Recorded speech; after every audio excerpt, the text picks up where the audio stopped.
My dear shine family members, सत्यमेव जयते।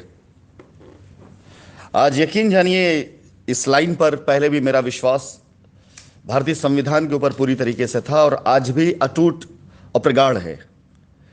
मैंने हिंदुस्तान के अंदर न जाने कितने केस, न जाने कितने कानून के ऐसे पेचीदगियों को देखा है, ये कह सकते हैं झेला है, जिनको पढ़ करके, जिन्हें पार करके आज कानून के ऊपर मेरा जो विश्वास है वो इस हद तक अटूट है कि मैं अच्छे से जानता हूं कि आप जब सब कुछ हार जाएं, सब कुछ आप हार जाएं, तो एक ऐसा दर है जहां पर आने के बाद अगर आप सच्चे हैं तो आपको कोई नहीं हरा सकता। और वह है हमारे संविधान। संविधान में लिखा हुआ जो कानून है, वो हमारे जो अधिकार हैं, वो हमारे मौलिक अधिकार की सुरक्षा हमारा संविधान करता है और साथ ही साथ सच और झूठ का फैसला भी संविधान करता है। और हमारे देश के न्यायालय एक बार नहीं, कई बार इस बात की मिसाल पैदा कर चुकी हैं। लेकिन जरूरी है कि न्यायालय के उस दरवाजे तक पहुंचना और वहां तक सब्र करना और वहां तक हुए नुकसान को सहना, बर्दाश्त करना और बर्दाश्त करने के बाद भी यह विश्वास रखना कि जीत आपकी होगी, क्योंकि सत्यमेव जयते यह सिर्फ एक नारा नहीं है बल्कि जीवन की सच्चाई है। एक लाइन कहने के बाद मैं आप सभी लोगों के सामने अपनी कुछ बात रखूंगा। बहुत प्यारी लाइन कही गई है, हजारों साल नरगिस अपनी बेनूरी पे रोती है, बड़ी मुश्किल से होता है चमन में कोई दीदार पैदा। ये लाइन आज मैं उन सभी लोगों के लिए कहूंगा जो वाकई में दीदेवार हैं, जो वाकई में दिलदार हैं, जो वाकई में दमदार हैं। नहीं तो मैदान छोड़ के भागने वाले लोगों की तो लाइन लगी हुई यहां पर, और मौका परस्ती पर मौके का फायदा उठाने वाले लोगों की लाइन लगी यहां पर। आज न्यायालय की जो प्रक्रियाएं हुई उसके प्रति सबसे पहले मैं ऊपर वाले का बहुत बहुत शुक्र अदा करता हूं कि उसने हमको हमारी बेगुनाही को साबित करने के लिए लाकर उस दर पर खुद खड़ा कर दिया जिस दर पर सच और झूठ का फैसला होता है। छोटी छोटी कंपनियां डिस्ट्रॉय हो जाती हैं एफआईआर के बाद और पुलिस एक्शन के बाद। कोई न्यायालय में आके लड़ता ही नहीं। उठाकर आप रिकॉर्ड देख लो, आज तक हिंदुस्तान का रिकॉर्ड उठा के देख ली, हिंदुस्तान में कंपनियों के खिलाफ एफआईआर हुई, कंपनी के चेयरमैन, कंपनी के डायरेक्टर या तो फरार हो गए या तो कंपनी बंद करके भाग गए। लेकिन इकलौती ऐसी कंपनी थी ये शाइन ग्रुप, जिसने साबित किया इस बात को कि हकीकत में शाइन परिवार वो सच्चाई से और बहादुर लोगों के जरिए बनाया गया है। अगर हम अपने आप को और अपने लोगों को शेर कहा करते थे तो हकीकत में हम सब शेर हैं और बब्बर शेर हैं हम। आज माननीय न्यायालय के अंदर हमारे अधिवक्ताओं को बहुत ध्यानपूर्वक सुना गया। हमारी तरफ से आज जो अधिवक्ता और हमारी अधिवक्ता टीम ने जिन साक्ष्यों को और जिन बातों को प्रस्तुत किया वो मात्र सिर्फ इतनी सी थी कि दुनिया भर की बातों का कोई साक्ष्य नहीं मिल रहा है और हम कस्टमर की लायबिलिटी उतारना चाहते हैं, उनकी रजिस्ट्री करना चाहते हैं, उन्हें कब्जा देना चाहते हैं, उनका पैसा वापस करना चाहते हैं और हमें पूरी तरीके से बांध दिया गया, हमारे अकाउंट को बंद कर दिया गया, हमारे ऑफिस बंद कर दिया गया, हमारी साइटें सील कर दी गई, हमारे लोग गिरफ्तारी हो रही। कैसे संभव है ये किस प्रकार से संभव है कि हमारी नीयत है देने की, उसके बाद ही हमें रोका जा रहा है और जो लोग लेना चाहते हैं वही लोग रोक रहे हैं। बहुत लंबी बहस के बाद जो भी फैसला आया, उस फैसले को आप सभी लोग, जब फैसला डाउनलोड होगा तो आप देख भी सकेंगे। लेकिन एटलीस्ट ये जो क्रम शुरू हुआ है ना अदालती प्रक्रियाओं का, पहली डेट में अदालत के सामने हमारे वकील प्रस्तुत हुए, उन्होंने साक्ष्य प्रमाण दिए। अगली डेट में हम पर आरोप और प्रत्यारोप लगाए गए, जिसके बारे में मीडिया में बेइंतहा खबरें छपी, पेपर में बेइंतहा भ्रामक खबरें छापी गई। उसके बाद उस प्रक्रिया के तहत में लोगों ने उसका फायदा उठाया। लेकिन माननीय न्यायालय की तरफ से एक बात जो कही गई थी, जिसे आज सही साबित किया गया, हमने खुद अपनी तरफ से यह अपील करी हुई कि हमारी प्रॉपर जांच की जाए। आज हमने फिर कहा कि आप सेंट्रल एजेंसी से, किसी भी एजेंसी से हमारी पूरी जांच करा लीजिए, आपको 1 रुपया नहीं मिलेगा कि साइफन ऑफ किया गया है। याद कीजिए, पिछली बार की जांच में सेंट्रल एजेंसियों को इन्वॉल्व किया गया था और अब तक की जांच में मैंने आपसे बार बार कहा था कि 1 रुपया आपको नहीं मिलेगा कि हमारे ने कहीं से गलत किया है। 3 एजेंसियां मिलकर जांच कर रही हैं, लेकिन आज की तारीख में किसी भी प्रकार से एक सबूत नहीं पाया गया कि हमारा पैसा कहीं बाहर गया है या हम पैसा लेकर भागे हैं। यदि एक मात्र छोटा सा तिनका भी मिल जाता तो आज की तारीख में आज डेटा प्रस्तुत किया जाता। हमारी पहली जीत वहीं शुरू होती है कि जांच एजेंसियां आज भी जांच नहीं कर पाई, और आज माननीय न्यायालय की तरफ से सभी जांच एजेंसियों को फिर से एक बार ताकीद किया गया, तंबीह किया गया और उनको आदेशित किया गया कि अगली तारीख में उनके जो हेड हैं वो प्रस्तुत होंगे। क्यों? शायद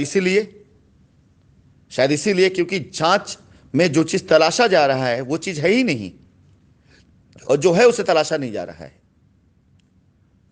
और मैंने आप सभी लोगों के पीछे बताया भी था कि हमारी किसी भी ट्रांजैक्शन में कहीं भी कोई भी ऐसी चीज नहीं प्राप्त की जाएगी, नहीं मिल पाएगी, जिसको लेकर के लोगों ने बेइंतहा आडंबर बनाया। और अब खेल शुरू होता है यहां से।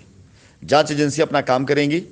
न्यायालय के समक्ष हमने अपने सारे साक्ष्य और सारे डिटेल रखे हैं और रखने वाले हैं। जैसा कि मैंने आपको लास्ट टाइम बताया भी था कि वो रजिस्ट्रियां जो कंपनी के तरीके से, कंपनी मैनुअल से, उनको मैं कंसीडर करूंगा, अन्यथा सारी की सारी रजिस्ट्रियों को मैं माननीय न्यायालय के समक्ष अब रखूंगा कि ये रजिस्ट्रियां गलत की गई हैं। अब अगली तारीख में तैयार रहें वो सारे लोग जिन्होंने कंपनी को छला है, ठगा है, फ्रॉड रजिस्ट्रियां करी। क्योंकि आज न्यायालय के अंदर जिस प्रकार की बहस हुई, जो बातें हमारी सुनी गई, जो बातें मानी गई, जिन बातों पर ध्यान दिया गया, उन बातों में सारी बातें कि हमने रजिस्ट्रियां भी करी हैं, हमने कस्टमर्स को पोजीशन भी दिए हैं, हमने अदायगी भी करी है, और अगली तारीख में हम वो सारे साक्ष्य प्रस्तुत करने वाले हैं कि जिसमें हम उन सारी रजिस्ट्रियों को ही प्रस्तुत करेंगे जिन्होंने हमें लायबिलिटी दी है।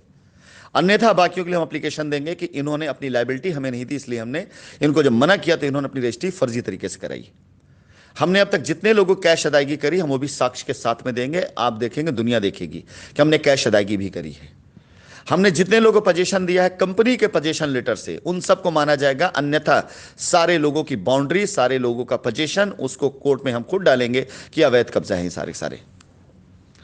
क्योंकि अब बात उस जगह पहुंची जिस जगह पर बात को समझा और सुना जा रहा है। अब तक आप सभी लोगों को, सभी कस्टमर्स को मैं संबोधित करूंगा, बरगलाया गया झूठी खबरों से।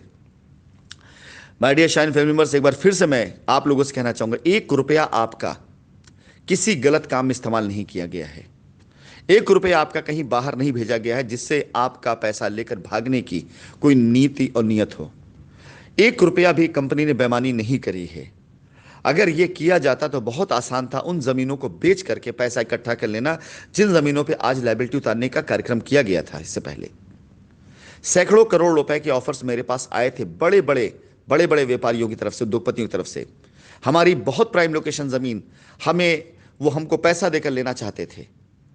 हमने सबको मना किया। इसके एक नहीं, कई सबूत हैं, कई गवाह हैं। ये शब्दों से मैं नहीं कह रहा हूं, ये लोगों ने देखा है कि हमने कई लोगों को मना किया है। हमारे ही प्रेसिडेंट्स ने हमें ऑफर किया कि ये जमीन बेचकर आप पैसा ले लीजिए, लेकिन हमने एक ही शर्त रखी, हम जमीन देंगे भी तो शाइन परिवार लोग देंगे, और अगर किसी और को देंगे तो सारा पैसा हमें दूसरी जमीन पे चाहिए। और ये ऑप्शन हमने बिहार पटना में दिया था। बेईमान लोगों ने ताशी पर, हमारे पास ऑफर था, और खुद वहां के लैंड मैनेजर ने मुझे ऑफर किया था कि आप पैसा ले, कितना चाहिए बताइए, पैसा मैं आपको देता हूं। मैंने कहा मुझे पैसे नहीं चाहिए, मुझे उसके बदले में 50 एकड़ जमीन दिला दो, हमारा सारा एडवांस वहां पर समाहित करा दो, हमारी सारी जमीन समाहित करा दो, 50 एकड़ का एक पैच कहीं दिलवा दो जहां हम लायबिलिटी उतार सके अपनी टीम की। यकीन जानिए, हमने कोई बेईमानी नहीं करी है, हमने कोई चोरी नहीं की है, हमने कोई गलत कार्य नहीं किया है जिसकी वजह से हम पर आरोप लगाए जाएं। हम ये लड़ाई लड़ रहे हैं, लेकिन मैं हाथ जोड़ करके निवेदन करूंगा उन सभी कस्टमर से, उन सभी ग्राहक से जो लीगल में गए हैं। यकीन जाने, यदि आप सीधा हमसे बात कर लेते या सब्र कर लेते तो हम आपका सारा काम करके देते। लेकिन अब हमारी मजबूरी है कि माननीय न्यायालय में अगर मामला है तो हर एक व्यक्ति जिसे हम पोजीशन दे सकते थे, अगर वो न्यायालय में गया है पोजीशन के लिए, तो अब न्यायिक प्रक्रिया उसको पूरा करने के बाद ही पोजीशन होगा। हर व्यक्ति जो न्यायालय में गया है रजिस्ट्री के लिए, न्यायिक प्रक्रिया पूरी हो जाने के बाद ही उसकी रजिस्ट्री हो पाएगी। हर व्यक्ति जो गया है न्यायालय में पैसे की अदायगी के लिए, तो अब जब तक आप साबित नहीं कर देते कि आपने पैसा कंपनी को दिया है, तब तक अब यह मुकदमा चलेगा। किसी भी हाल में अब यह मुकदमा मैं नहीं रुकने दूंगा। किसी भी हाल में अब मैं कोर्ट से बाहर किसी को नहीं जाने दूंगा, जो लोग कोर्ट में चले गए हैं। लेकिन जो लोग कोर्ट में नहीं गए हैं उनके लिए मैं खड़ा हूं, उनके साथ खड़ा हूं। अब तो कई गुना ताकत के साथ मैं काम करूंगा। यह राशिद नसीम का ही जिगरा था, जो राशिद नसीम ने इतनी बड़ी अफवाहों के बाद, इतनी कोर्ट की कार्रवाइयों के बाद, इतनी चीज़ों के बाद राशिद नसीम ने अपने न जाने कितने प्रोजेक्ट स्टार्ट कर दिए हिंदुस्तान के अंदर, सिर्फ इस विश्वास पर, सत्यमेव जयते, कि सच्चाई की जीत होगी। जहां 1 रुपया आज की तारीख में कोई भी व्यक्ति इस बात पर निवेश करने में सोचता है कि कल क्या हो सकता है, वहां पर मैंने करोड़ों रुपए खर्च कर दिए हिंदुस्तान के अंदर, सिर्फ इसलिए कि हमारे शाइन परिवार लोगों का संगठन एक बन जाए, वो काम पर लग जाए, कस्टमर लायबिलिटी दूर हो जाए। अब आप मुझे बताइए कि नीयत किसकी खराब है और जिगरा किसका कमजोर है। चलिए, कल शाम फिर से एक जूम मीटिंग, जैसा हमने अभी कुछ दिन पहले किया था, रात 8:30 बजे आप लोगों के सामने मैं फिर प्रस्तुत होऊंगा, और उस दिन आप लोगों को कल शाम के यानी पूरी तरीके से कंपनी के आगे की कार्यप्रणाली बताई जाएगी, और आज का जो न्यायिक प्रक्रियाओं में जो चीजें हुई उसका मैं पूरा विश्लेषण करूंगा।